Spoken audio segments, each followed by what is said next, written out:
የአፍሪካውያኑ የዓለም ዋንጫ ህልም ገደል ሲገባ፣ ኪሊያን ምባፔ ግን በታሪክ መዝገብ ላይ አዲስ አስፈሪ ገጽ ከፍቷል። በሌላ በኩል በአርሰናል ቤት ያልታሰበ የዝውውር ጦርነት ተነስቷል። ዴክላን ራይስ በከባድ ህመም ውስጥ ሆኖ ሜዳ ላይ እያለቀሰ እየተፋለመ ነው። መድፈኞቹ የኒውካስትሉን ኮከብ ለመጥለፍ የገንዘብ ጦርነት ከፍተዋል። የማንቸስተር ዩናይትድ እና የሪያል ማድሪድ አዲሱ የዝውውር አብዮትም ገበያውን እያናወጠው ይገኛል። ክቡራን የቪቫ ስፖርት ቤተሰቦች ሆይ ሁሌም ቢሆን ከጎናችን ሆናችሁ ለምታደርጉልን ማበረታታት፣ ለምታሳዩን ፍቅርና ለምትሰጡን ድንቅ ድጋፍ ከልብ እናመሰግናለን። እናንተ የኛ ጥንካሬዎች ናችሁ። ዛሬ ግን ልዩ ቀን ነው። ላይክ እና ሰብስክራይብ ጨዋታው ሳይጀመር አሁኑኑ አይለያችሁ። ያቺን የላይክ ምልክት በመጫን አጋርነታችሁን አሳዩን። እንኳን ወደ ተወዳጁ የስፖርት ቻናላችን በሰላም መጣችሁ። ዛሬ እጅግ አጓጊ የሆኑ አዳዲስና ልብ አንጠልጣይ የስፖርት መረጃዎችን ይዘንላችሁ ቀርበናል። እስከ ቪዲዮ መጨረሻ ድረስ አብራችሁን ቆዩ። የእግር ኳስ ጉዟችንን ከሀገራችን ኢትዮጵያ እንጀምራለን። የ2018 የኢትዮጵያ ፕሪሚየር ሊግ የኮከቦች ሽልማት ስነ ስርዓት ትላንት ምሽት በይፋ ተካሂዷል። በዚህ ደማቅ ምሽት ላይ በርካታ ኮከቦች የላቀ ስኬታቸውን ተላብሰዋል። የዓመቱ ምርጥ ተጫዋች የሲዳማ ቡና ግድግዳ ሆነው ተከላካዩ ያሬድ ባየ የፕሪሚየር ሊጉ የዓመቱ ምርጥ ተጫዋች በመባል በክብር ተመርጧል። ሲዳማ ቡና ሻምፒዮን በሆነበት የዘንድሮ የውድድር ዓመት ያሬድ ባየ በተከላካይ ስፍራ ላይ እጅግ አስደናቂ የሚባል የውድድር ዘመንን አሳልፏል። ለዚህ ድንቅ ብቃቱም የዋንጫና የ250 ሺህ ብር የገንዘብ ሽልማት ተበርክቶለታል። የዓመቱ ምርጥ አሰልጣኝ የሲዳማ ቡናውን ስብስብ በብቃት የመሩት አሰልጣኝ ያሬድ ገመቹ የዓመቱ ምርጥ አሰልጣኝ የሚለውን ክቡር ሽልማት ማሸነፍ ችለዋል። ኮከብ ግብ ጠባቂና ተስፈኛ የባህር ዳር ከተማው ፒኤፍሳይ የዓመቱ ኮከብ ግብ ጠባቂ ሆኖ ሲመረጥ፣ ከቅዱስ ጊዮርጊስ ሀብታሙ ጉልላት ደግሞ የዓመቱ ምርጥ ተስፈኛ ተጫዋች በመባል አሸንፏል። ኮከብ ግብ አስቆጣሪዎች የኮከብ ግብ አስቆጣሪነቱን ክብር ሁለት ተጫዋቾች በጋራ ተካፍሎታል። ናትናኤል ዳንኤል ከኢትዮጵያ ንግድ ባንክና ታምራት እያሱ ከፋሲል ከነማ በከፍተኛ ግብ አስቆጣሪነት የውድድር ዘመኑን በበላይነት አጠናቋል። ምስጉን ዳኞች የውድድር ዘመኑን ጨዋታዎች በብቃት በመምራት ዋና ዳኛ ሃይማኖት አደንና ረዳት ዳኛ ፋሲካ ዋለሸት የምስጉን ዳኝነት ሽልማታቸውን ከትላንትናው የሥነ ስርዓት መድረክ ላይ ተቀብለዋል። ወደ ዓለም አቀፍ መድረካችን ስናመራ በ48 ሀገራት መካከል ደማቅ ጅማሮን አድርጎ የነበረው የዓለም ዋንጫ አሁን 41 ሀገራትን አሰናብቶ ወደ መጨረሻው ምዕራፍ እየተቃረበ ይገኛል። ለአንድ ምሽት በተደረገው እጅግ ተጠባቂ የሩብ ፍጻሜ ጨዋታ ፈረንሳይና ሞሮኮ ተፋልመዋል። በርካታ ይህንን ጨዋታ በከፍተኛ ጉጉት ሲጠብቁት ነበር። ሞሮኮ ከዚህ ቀደም ስፔንና ፖርቹጋልን ከውድድሩ በማሰናበት ታሪክ ሰርታ የነበረ ቢሆንም የትላንትናው ጉዟቸው ግን በፈረንሳይ ብሔራዊ ቡድን ተገዝቷል። ፈረንሳይ ጨዋታውን 2-0 በሆነ ውጤት በማሸነፍ ወደ ቀጣዩ የግማሽ ፍጻሜ ዙር ማለፏን አረጋግጣለች። በጨዋታው ላይ ሞሮኮ 52 በመቶ የኳስ ቁጥጥር ድርሻ ሲኖራት፣ ፈረንሳይ 48 በመቶ ነበራት። ሆኖም ፈረንሳይ 22 የግብ ሙከራዎችን አድርጋ 8ቱ ኢላማቸውን የጠበቁ ነበሩ። በሞሮኮ በኩል የተደረጉት 5 ሙከራዎች ብቻ ሲሆኑ አንድ ብቻ ኢላማውን የጠበቀ ነበር። የፈረንሳይ የግብ ዕድል 3.68 ሲሆን የሞሮኮ ደግሞ 0.14 ብቻ ነበር።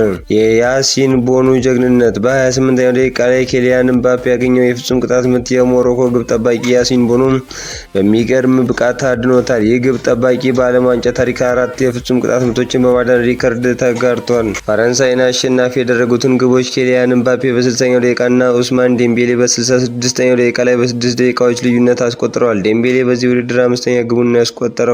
ፈረንሳይ ዴዚሬ ዱዌን በቋሚ አሰላለፍ አስገብታ የነበረ ሲሆን ኪሊያን ምባፔ በ77ኛው ደቂቃ ላይ መጠነኛ የቁርጭምጭሚት ጉዳት አጋጥሞት ተቀይሮ ወጥቷል። ሆኖም ከጨዋታው በኋላ አሁን ደህና ነኝ ሲል አረጋግጧል። ምባፔ ለቅርብ ጓደኛው ለሞሮኮ አሽራፍ ሀኪሚ መውደቅ እንዳዘነ ሲጠየቅ በፍጹም ምንም ስሜት አልተሰማኝም፣ እዚህ የመጣሁት ለማሸነፍ ነው ሲል ቁርጠኝነቱን አሳይቷል። ኪሊያን ምባፔ በዚህ የዓለም ዋንጫ ብቻ 8 ግቦችን በማስቆጠር እና 3 ኳሶችን አመቻችቶ በማቀበል በ11 ግቦች ላይ ቀጥተኛ ተሳትፎ አድርጓል።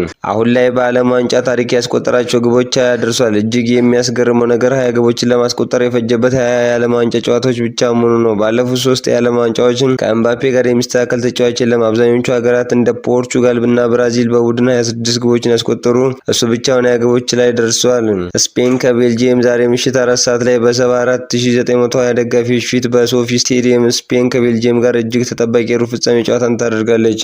ስፔን እስካሁን በውድድሩ ምንም ግብ አልተቆጠረባትም። ኬፕ ቨርዴ 0-0፣ ሳውዲ አረቢያ 4-0፣ ዩክሬን 1-0፣ ኦስትሪያ 3-0 እና ፖርቹጋል 1-0 በማሸነፍ አስደናቂ ጉዞ እያደረገች ነው። ሁለቱ ቡድኖች ለመጨረሻ ጊዜ በ2016 ሲገናኙ ስፔን 2-0 አሸንፋለች። በ2009 5-0 እንዲሁም በ2008 2-1 በማሸነፍ ስፔን በመጨረሻዎቹ 5 ግንኙነቶች ሙሉ የበላይነት አላት።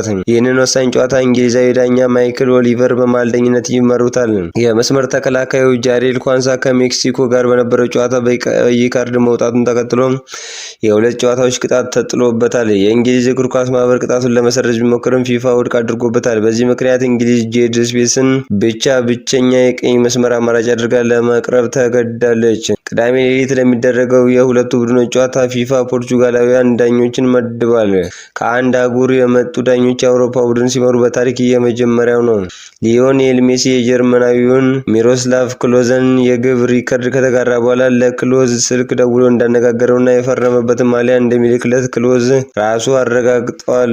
የአውሮፓ ክለቦች የዝውውር ገበያ ከመቼውም ጊዜ በላይ ግሏል። የሰሜን ለንደኑ ክለብ አርሰናል ትልልቅ ዜናዎችን እያስተናገደ ይገኛል። አርሰናል የኒውካስትል ዩናይትዱን አማካኝ ብሩኖ ጊማሬሽን ለማስፈረም ከፍተኛ ጦርነት ውስጥ ገብቷል። ተጫዋቹ ከአርሰናል ጋር የ5 ዓመት ኮንትራት ለመፈራረም በግል ጥቅማጥቅም ዙሪያ ሙሉ በሙሉ ስምምነት ላይ ደርሷል። ሆኖም ተጫዋቹ እንደ አሌክሳንደር ኢሳክ ከክለቡ ጋር በመጣላትና ጫና በመፍጠር መልቀቅ አይፈልግም። ኒውካስትል ዩናይትድ ከተጫዋቹ ዝውውር ከ80 እስከ 90 ሚሊዮን ፓውንድ ይፈልጋል። ነገር ግን አርሰናል እድሜውን ወደ 29 እየተጠጋ መሆኑን ከግምት በማስገባት ከ60 ሚሊዮን ፓውንድ በላይ ለመክፈል ፍላጎት እንደሌለውና የመጀመሪያ ጥያቄውን ውድቅ እንደተደረገበት ታማኙ ጋዜጠኛ ፋብሪዚዮ ሮማኖ አረጋግጧል።